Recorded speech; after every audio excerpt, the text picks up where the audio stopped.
The CoinDesk Spotlight is brought to you by Nexo, the place to earn on Bitcoin, Ethereum, and more. All right, are you ready for this? The Cryptopians. Idealism, greed, lies in the making of the first big cryptocurrency craze.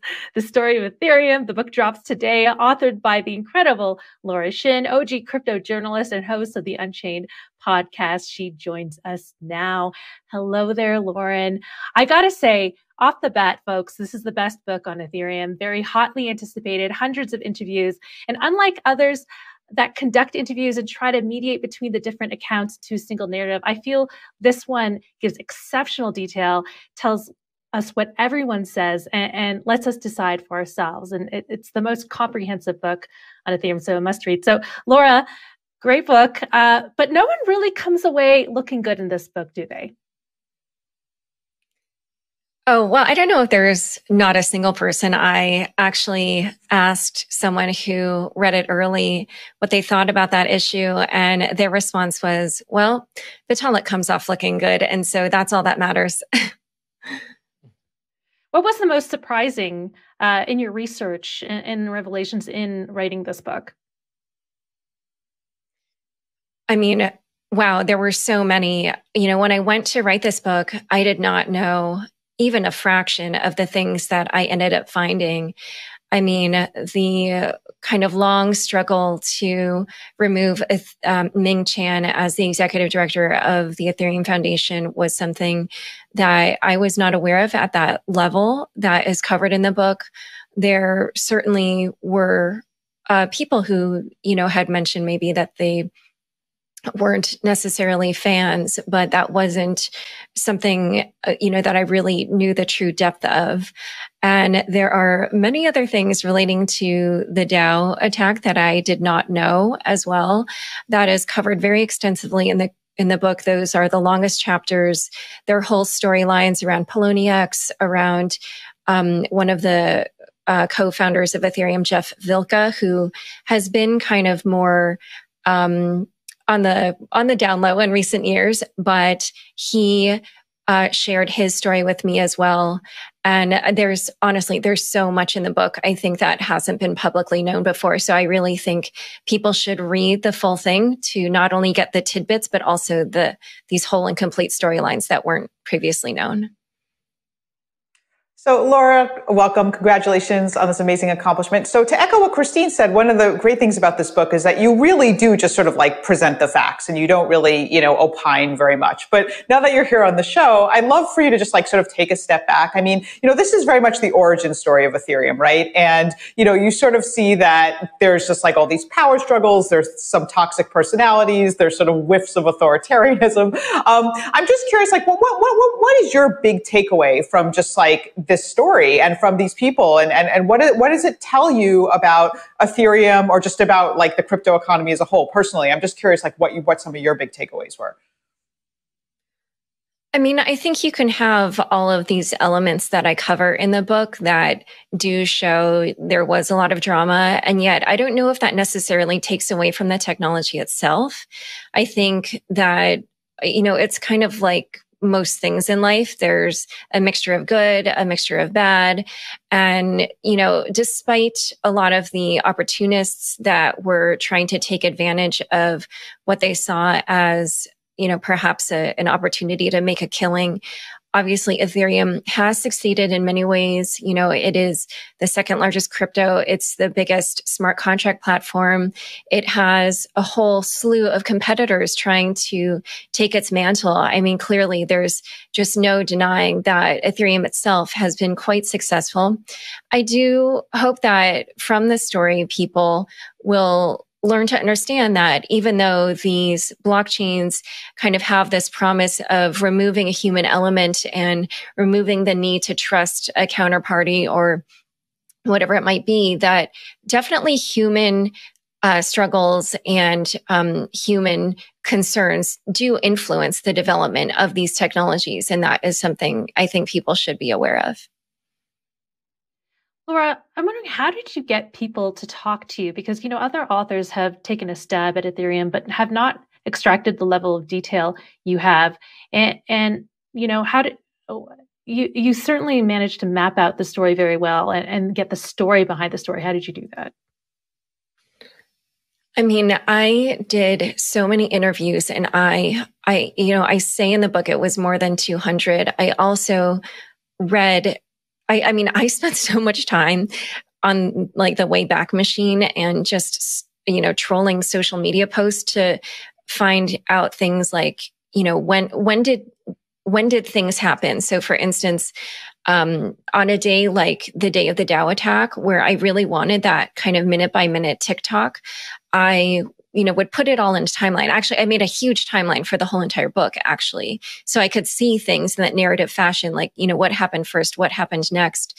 And in terms of getting information from people, I mean, I'm not sure exactly what it was, but, when I would find out that some kind of information did exist in a format where I could prove it, I didn't want to just take somebody's word for it. I wanted to have that proof, and I would explain that, that would make the book better. It would enable me to present the information as fact rather than having to attribute it to somebody.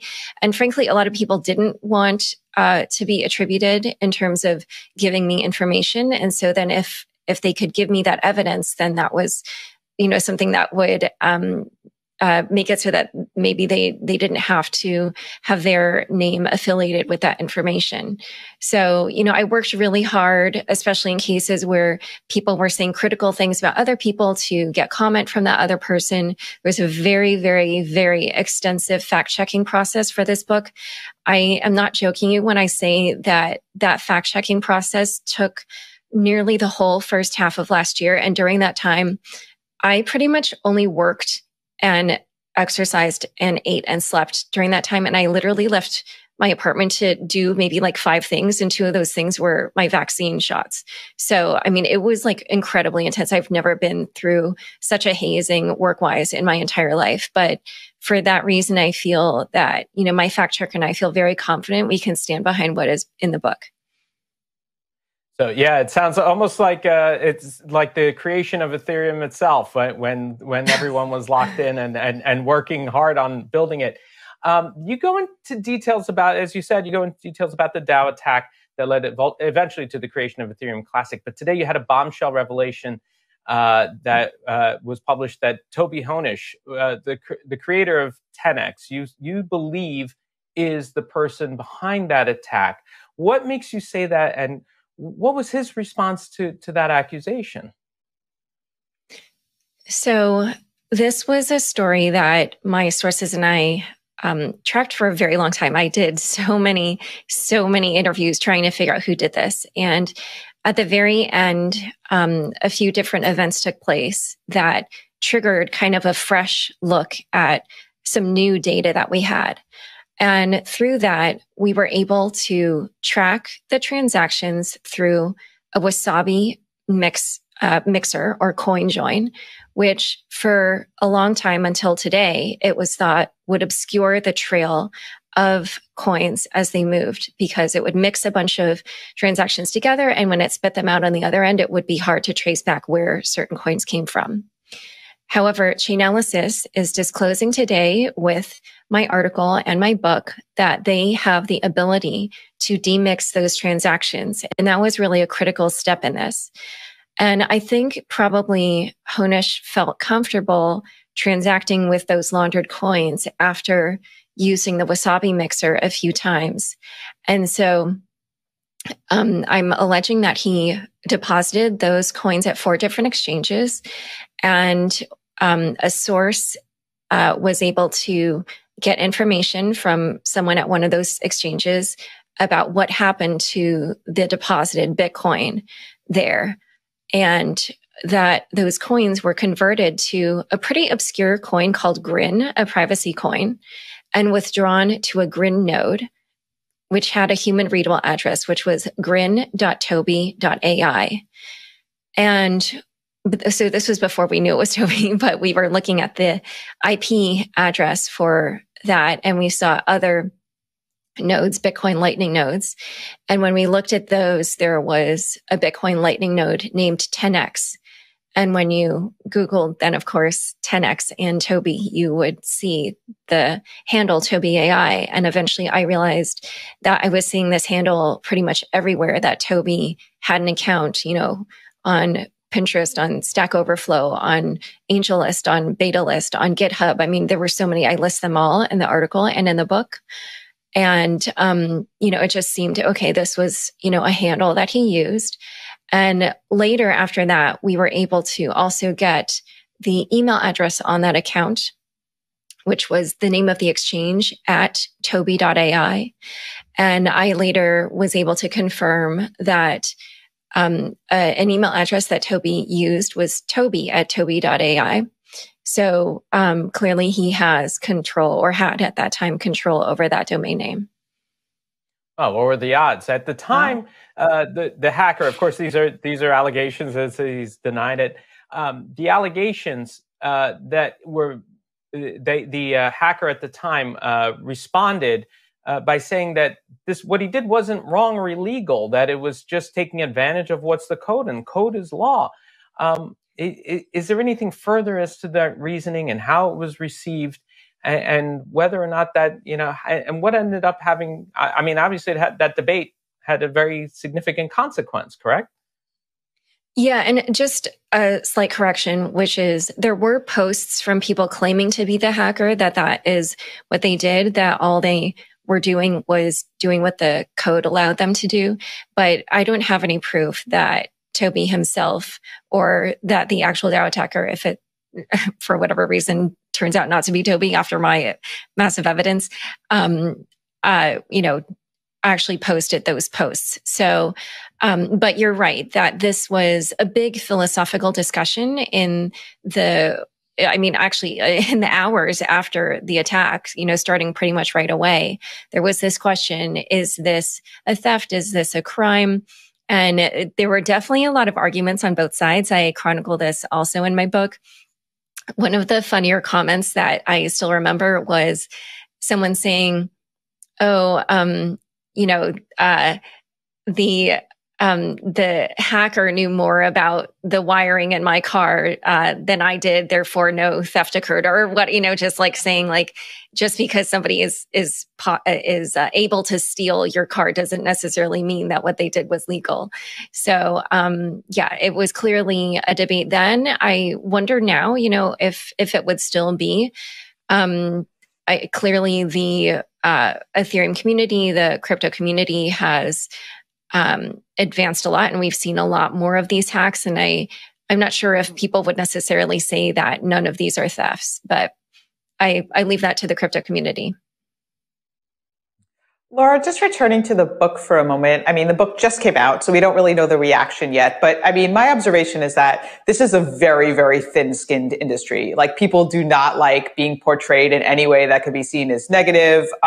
They just freak out really easily. So what are you anticipating, or have you gotten any reactions from some of the personalities in the book who might feel, even though it has been thoroughly fact-checked, who just might feel that they don't come off in a positive way? Well, certainly during the fact-checking process, there were a lot of tough conversations that I had with people, and certain people were, of course, upset. There were, of course, the others then who didn't have anything negative said about them, and those conversations were very easy. But everybody had a chance to respond. Everybody knows in advance what's coming out about them in the book. So my fact checker and I feel that we dotted all the I's and crossed all the T's in terms of our process.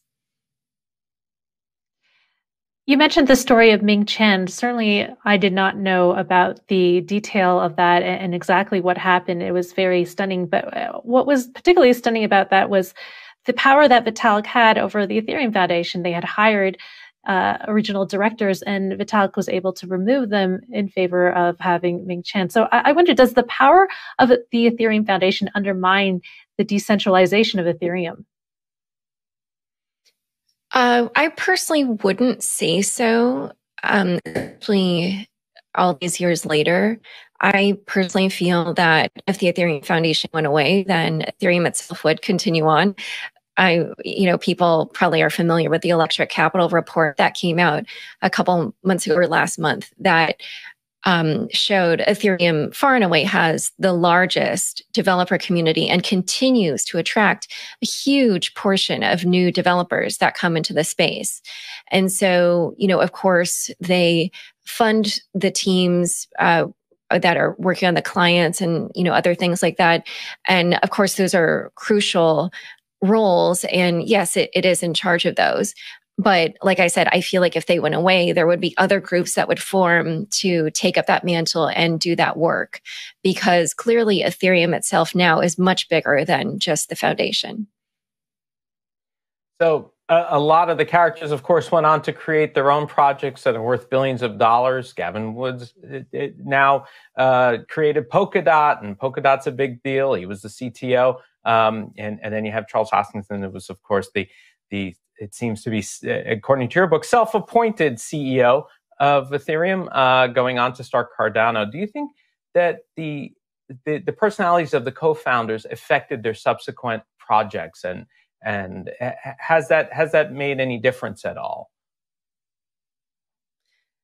That's a really interesting question. It's not something I had thought about, but certainly even with the founding of Ethereum itself, because Charles Hoskinson came from BitShares, right in the beginning, there was a little bit of kind of eyeing each other in the ring between BitShares and Ethereum, which came out at the Miami Bitcoin conference, where Vitalik first presented Ethereum, and then in the months later with a video that Dan Larimer of BitShares posted criticizing Ethereum. And I do think that probably continues on as, for instance, after Charles was booted from Ethereum, he did not work on Ethereum. And then when Ether Classic or Ethereum Classic revived after the hard fork, he then tweeted that he was going to start working on Ethereum again, which he didn't expect. And he said that he would be making contributions to Ethereum Classic, which he did. And Gavin Wood, I think he has a very strong technical mind. I wonder if, maybe some of the inspiration for Polkadot came out of perhaps feeling that there were certain things he might have done differently in the way that he and Vitalik and Jeff had built Ethereum. So perhaps that informed what he did there.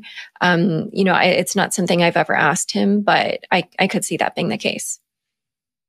Stepping back and looking at the fact that we do know so much, and definitely from a lot of the reporting you've uncovered so much about the creation of Ethereum, do you think that ultimately was a bad thing or a good thing for the future of Ethereum when compared to something like Bitcoin, where we don't know exactly how it was created or who created it? Do you think that this is a benefit or a liability? I don't know if I necessarily agree with the premise so much. Clearly, obviously, we don't know Satoshi Nakamoto's identity.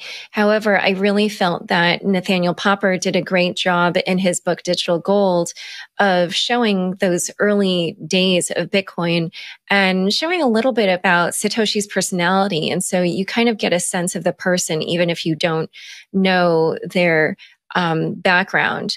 With Vitalik, here's my take, frankly, on certain things like that. Like, I've noticed it can be things like, no matter what I tweet, that there are certain people who they just have their own agenda and they will always spin whatever the content of the tweet is to make whatever point it is that they want to make. And so I really could see that being the case here. People often use information as their own political football, and it doesn't almost even really matter what the news itself says. So,